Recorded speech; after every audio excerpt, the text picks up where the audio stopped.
Hi friends, welcome to ஹெலூஸ் kitchen. இந்த வீடியோவில் பீஃப் ஃப்ரை எப்படி ஹோட்டல் ஸ்டைலில் பண்ணுறதுன்னு பார்க்கலாம் வாங்க. அதுக்காக 3 கிலோ பீஃப் எடுத்து மஞ்சள் போட்டு வேக வச்சுருக்கோம். குக்கரில் வேக வச்சு எடுத்தாச்சு. கூடவே தேவையான அளவுக்கு உப்பு சேர்த்துருக்குறோம். இது நிறைய ஆனதுனால உப்பு நம்ம அதுக்கேற்றாப்புல சேர்க்கணும்.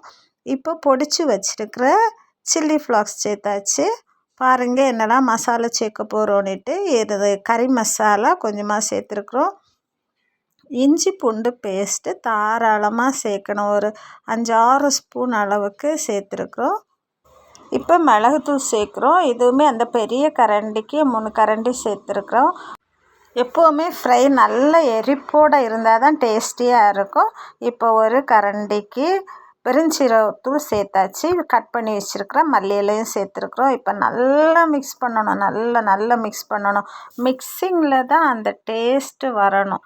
இது மாதிரி நல்லா மிக்ஸ் பண்ணி மசாலா பீஃபில் அப்படி பிடிக்கிறது மாதிரி பார்த்துக்கணும். இப்போ உப்பு எப்படி இருக்குதுன்னு சொல்லிவிட்டு அந்த மசாலா டேஸ்ட் பண்ணி பார்த்தாலே தெரியும். தேவைன்னா உப்பு சேர்த்துக்கலாம். இது எல்லாமே நிறையவே நம்ம சேர்த்துருக்குறோம். இந்த மாதிரி வரணும். நல்லா மிக்ஸ் பண்ணி அந்த மிக்ஸிங்கை பார்த்தாலே அப்படி யம்மியாக இருக்குது பாருங்கள்.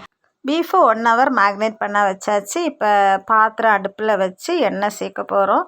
இந்த எண்ணெய் கொதிச்சிட்ருக்கு. இதுலேயே அந்த மிக்ஸ் பண்ணி வச்சுருந்த பீஃபெல்லாம் சேர்த்துருக்குறோம். நல்லா கொதி வந்தாச்சு பாருங்கள். இது மாதிரி நல்லா வேக வைக்கணும். இதை எண்ணெயில் நல்லா கொதி வந்து பீஃப் வெந்துட்டுருக்கு. ஆல்ரெடி அது நம்ம குக்கரில் வச்ச பீஃப் தான். ஆனாலும் எண்ணெயில் வேகிறப்ப தான் அது டேஸ்டியாக இருக்கும். அப்பப்போ கிளறி கொடுக்கணும் அடி பிடிக்காமல் இருக்கிறதுக்காக. சூப்பராக இப்போ பீஃப் வந்துட்டுருக்கு.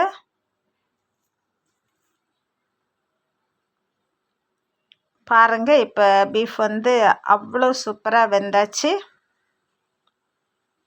பார்த்தாலே தெரியும் நல்ல சூப்பராக இருக்குது.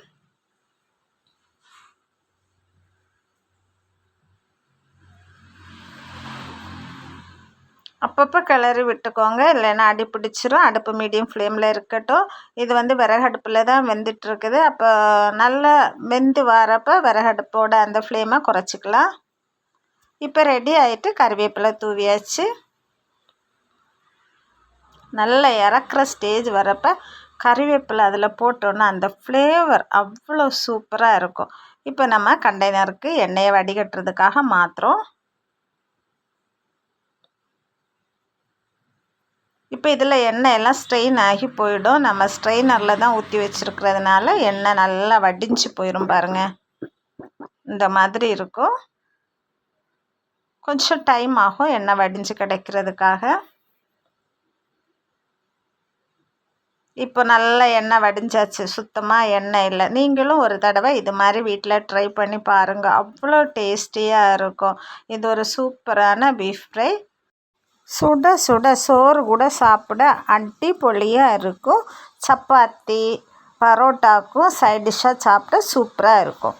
ட்ரை பண்ணி பார்த்துட்டு எப்படி இருந்துன்னு கமெண்டில் சொல்லுங்கள். வீடியோ பிடிச்சிருந்தா லைக் பண்ணி ஷேர் பண்ணுங்கள். இது வரைக்கும் இந்த சேனலை சப்ஸ்கிரைப் பண்ணலைன்னா ப்ளீஸ் ஃப்ரெண்ட்ஸ் சப்ஸ்கிரைப் பண்ணி இந்த சேனலுக்கு உங்கள் சப்போர்ட்டை தாங்க. சொந்தம் தொடர சேனலை ஃபாலோ பண்ணுங்கள். தேங்க்யூ, பாய்.